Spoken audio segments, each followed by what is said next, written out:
In this video, I'll show you how to set up the HubSpot tracking code. Start by signing into your HubSpot account. From the dashboard, click the settings icon in the top right corner. Next, in the left sidebar, click Tracking and Analytics, then select Tracking Code. After that, you'll see your unique HubSpot tracking code. Click Copy to copy the entire code snippet. Now open your website's content management system or website builder and locate the section where you can edit the HTML for your site. Next, paste the HubSpot tracking code just before the closing /head tag on every page of your website.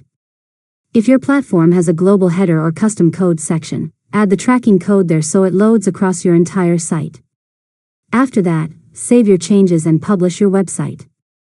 Now return to HubSpot and wait a few minutes for the tracking code to be detected.